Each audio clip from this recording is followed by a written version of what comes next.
A paz do Senhor a todos os irmãos. Estamos a estudar o que a Bíblia nos ensina sobre a segunda vinda de Cristo. O título desta unidade temática é Um Messias, dois Adventos. Esta é a nossa segunda aula. Na aula anterior vimos como a Bíblia distingue claramente duas vindas do Messias. Sobre o primeiro Advento, que ocorreu há 2000 anos, praticamente ninguém tem dúvidas. Houve mesmo um homem chamado Jesus de Nazaré, que esteve na base do surgimento da fé cristã. Mas quando se trata da segunda vinda de Cristo, aí encontramos uma atitude muito diferente, mesmo dentro do chamado cristianismo. As pessoas assumem uma posição que vai do simples desconhecimento à incredulidade e mesmo zombaria. Porquê? Basicamente por uma razão: pela falta de conhecimento ou de confiança nas profecias da Bíblia. Em muitos meios cristãos, simplesmente não se fala que Jesus Cristo vai voltar uma segunda vez. Fica-se apenas pelo passado. Jesus nasceu, viveu, morreu. Alguns creem que ele ressuscitou e subiu para o Pai. E ponto final.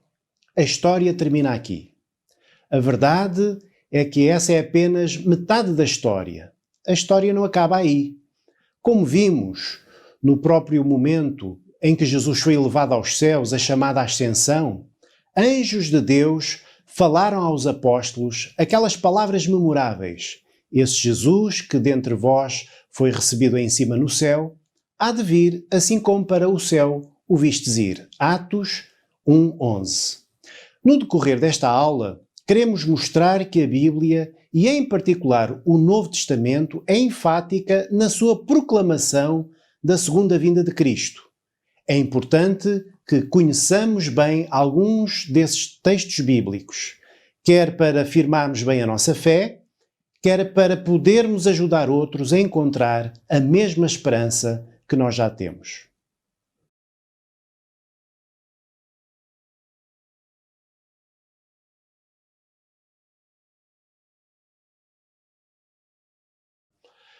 Como sabemos, o Novo Testamento foi escrito em grego. Os escritores bíblicos, quando se querem referir à segunda vinda de Cristo, usaram 3 palavras gregas com significados muito marcantes: parousia, epifaneia e apocalipsis. Cada uma destas 3 palavras enfatiza uma característica especial da volta do Senhor. Em primeiro lugar, parousia. A ênfase desta palavra é a presença de alguém. A palavra significa estar perto ou ao lado e passou a designar os efeitos da presença de alguém que chega. É a vinda dessa pessoa que a torna presente. Enfatiza a presença corporal de Cristo quando este voltar. Em segundo lugar, apocalipsis. Esta palavra é bem conhecida nossa, uma vez que o último livro da Bíblia se intitula Apocalipse. Ela deriva da palavra kalupto, que significa cobrir ou esconder. O prefixo apo indica a ação contrária.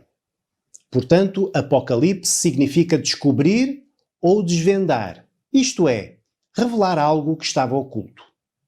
Por isso, muitas vezes, esta palavra é traduzida por revelação. Esta palavra, portanto, enfatiza a futura revelação de Cristo, quando o veremos face a face. Em terceiro lugar, epifaneia. Esta palavra significa trazer à luz, iluminar, mostrar. É interessante que é usada para se referir tanto à primeira quanto à segunda vinda de Cristo.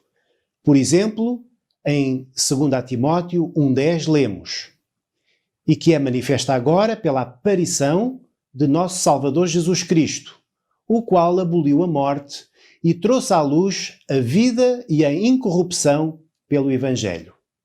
Neste caso, Paulo refere-se à aparição de Cristo, quando este veio abolir a morte na cruz. É uma referência clara ao primeiro advento. Mas já em 2 Timóteo 4,1, Paulo escreve: conjuro-te, pois, diante de Deus e do Senhor Jesus Cristo, que há de julgar os vivos e os mortos na sua vinda e no seu reino. Neste caso, a referência é claramente à segunda vinda.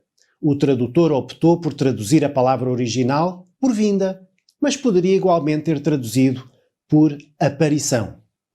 Qual a ênfase dado ao uso de epifaneia? É enfatizar que Cristo, quando voltar, vai realmente aparecer de forma visível e será visto e reconhecido por todos.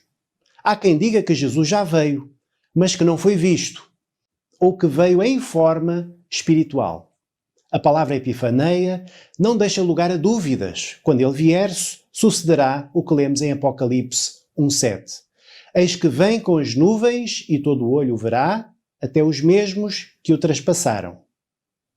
Resumindo, estas três palavras gregas no Novo Testamento sublinham três aspectos essenciais que caracterizam a segunda vinda do Messias. Cristo virá de forma visível, corpórea, e a sua glória será plenamente revelada nesse dia. Aleluia!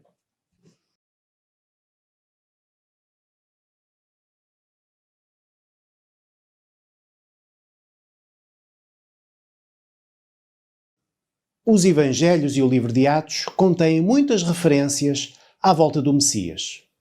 Mas vamos agora percorrer alguns textos que encontramos nas epístolas. É bom que o irmão os conheça bem. Primeiro, 1 Timóteo 6, 14 e 15. Escrevendo a Timóteo, Paulo exorta-o a que guardes este mandamento sem mácula e repreensão, até a aparição de nosso Senhor Jesus Cristo, a qual, a seu tempo, mostrará o bem-aventurado e único poderoso Senhor, Rei dos Reis e Senhor dos Senhores. Note-se que Paulo aqui está a falar de um acontecimento futuro, ainda não realizado, mas aguardado. É a segunda vinda do Senhor. Segundo, 2 Timóteo 4,8. Paulo está prestes a ser morto por causa do Evangelho. E nesse momento ele escreve: desde agora a coroa da justiça me está guardada, a qual o Senhor, justo juiz, me dará naquele dia, e não somente a mim, mas também a todos os que amarem a sua vinda. 2 Timóteo 4,8. Que dia é esse? É o dia da sua vinda, da vinda de Jesus. Este texto é especialmente importante porque fala não apenas de esperar a vinda de Cristo, mas de amar a segunda vinda do Senhor. O irmão ama a vinda do Messias? Terceiro, Tito 2,13. Aguardando a bem-aventurada esperança e o aparecimento da glória do grande Deus e nosso Salvador Jesus Cristo. Em poucas palavras, encontramos neste versículo duas grandes verdades. Apresenta Jesus como grande Deus, e não somente homem, e também como nosso Salvador. Mas também faz uma referência à nossa bem-aventurada esperança. Alguns, cada vez menos, esperam que o mundo melhore e o homem se aperfeiçoe. A esperança do cristão é outra. É o aparecimento da glória do grande Deus e nosso Salvador Jesus Cristo. Essa é a nossa única e verdadeira esperança. Só quando Ele voltar haverá paz, justiça e verdade na terra. Quarto, Hebreus 9:28. Assim também Cristo, oferecendo-se uma vez para tirar os pecados de muitos, aparecerá a segunda vez, sem pecado, aos que o esperam para a salvação. Este é um texto muito didático, porque coloca a par as duas vindas do Messias. Primeira vinda, oferecendo-se uma vez para tirar os pecados de muitos. Quando é que Jesus fez esta oferta? Quando entregou a sua vida no Calvário. Segunda vinda, aparecerá a segunda vez. Há uma segunda aparição, que ocorrerá na sua segunda vinda. Quinto, ainda em Hebreus, no capítulo 10, versículo 36 e 37, lemos: Porque necessitais de paciência, para que depois de haverdes feito a vontade de Deus, possais alcançar a promessa. Porque ainda um pouquinho de tempo e o que há de vir, virá e não tardará. O que há de vir virá e não tardará. Quem é este que há de vir dentro de mais um pouquinho de tempo? Só pode ser o Senhor Jesus. É impressionante como a igreja do primeiro século já esperava a volta de Cristo dentro de muito pouco tempo. Será que eles estavam enganados? De modo algum.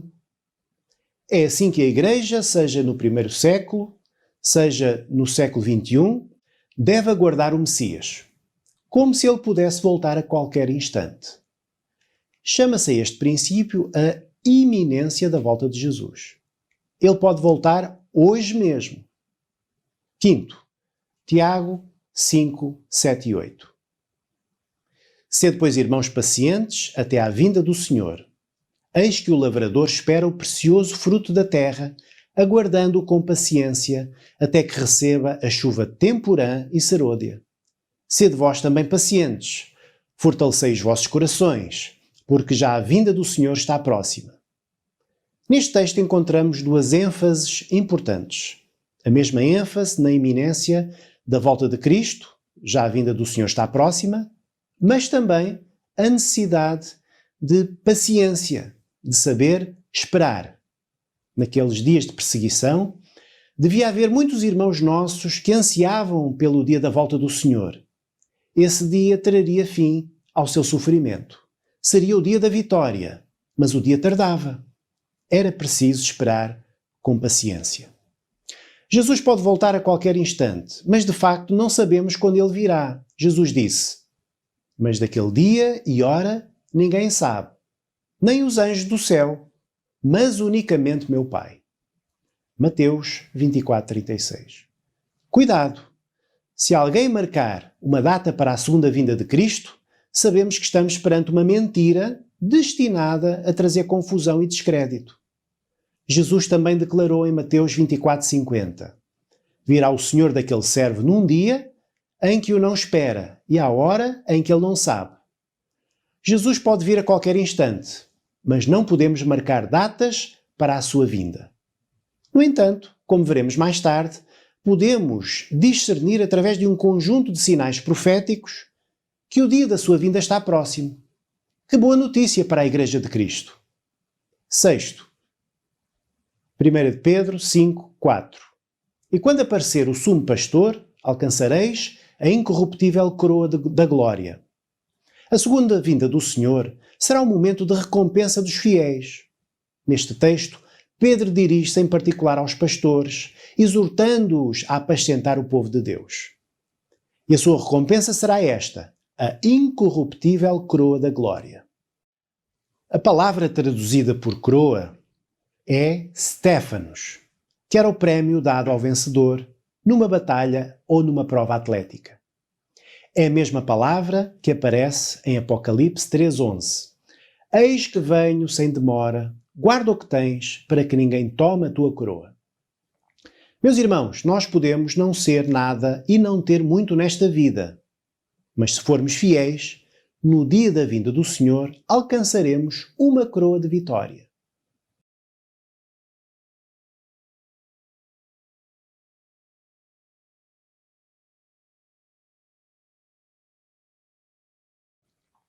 A segunda vinda de Cristo é a grande esperança do cristão. Será para cada servo fiel o momento da recompensa ou galardão. A Bíblia fala de coroas, que, como já referimos, eram concedidas apenas aos vencedores. De facto, a Bíblia fala de 5 coroas, ou recompensas, que o Senhor dará aos que forem vencedores. Estão associados ao grande prémio que esperamos, que é a nossa salvação eterna. Essa coroa tem diversas características. Primeiro, é uma coroa incorruptível. Não sabeis vós que os que correm no estádio, todos na verdade correm, mas um só leva o prémio? Correi de tal maneira que o alcanceis, e todo aquele que luta de tudo se abstém. Eles o fazem para alcançar uma coroa corruptível. Nós, porém, uma incorruptível. 1 Coríntios 9, 24 e 25.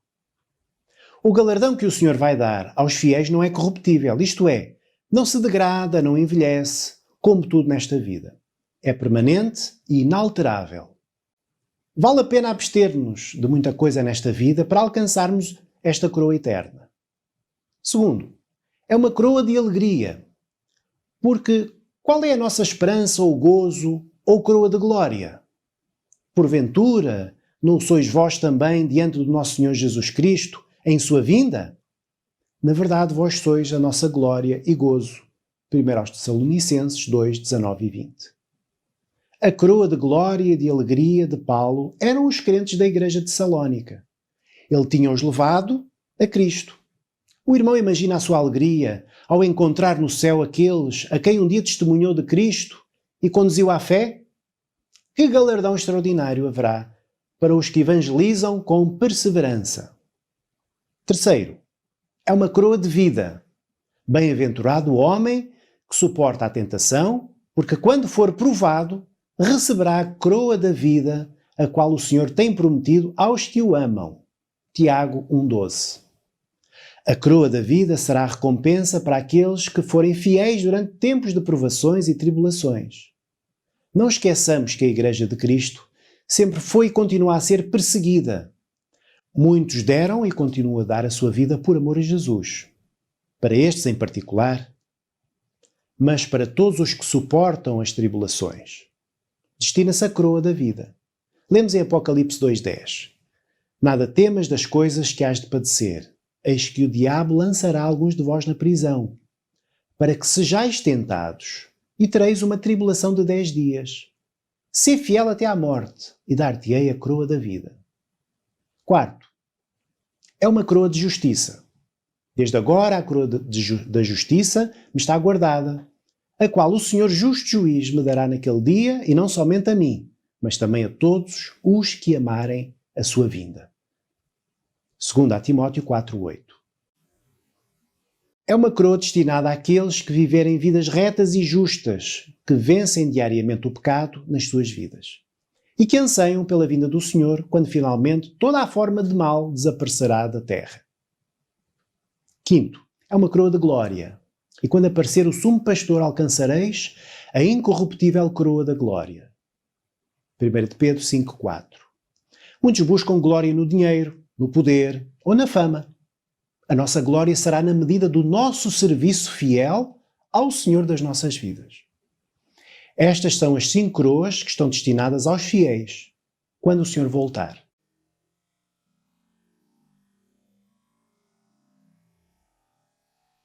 Mas o irmão quer ver uma coisa interessante. Vamos ler Apocalipse 4, 10 e 11. Os 24 anciãos prostravam-se diante do que estava assentado sobre o trono e adoravam o que vive para todo o sempre. E lançavam as suas coroas diante do trono, dizendo: Digno és, Senhor, de receber glória e honra e poder, porque tu criaste todas as coisas, e por tua vontade são e foram criadas. Sabe o que isto significa? Significa que quando virmos o nosso Salvador, quando estivermos perante Ele em pessoa, o nosso gesto espontâneo de adoração será este: pegar na coroa que Ele nos deu e lançá-la aos seus pés. Porque só Ele é digno de ter a coroa, porque foi Ele que fez tudo por nós. Fez-se homem, morreu por nós, chamou-nos e sustentou-nos. E se em alguma coisa o servirmos, nada é comparado com o que Ele fez por nós. Por isso, o dia da segunda vida será para cada um de nós um momento muito especial de gratidão e adoração. A Ele toda a honra e toda a glória. É impossível apagar da Bíblia as promessas relativas à volta de Jesus. São elas que dão sentido ao Evangelho. É a certeza de que Jesus voltará que nos anima cada dia a ser-lhe mais fiéis. Que o Senhor mantenha bem acesa em cada coração a chama desta esperança. A paz do Senhor.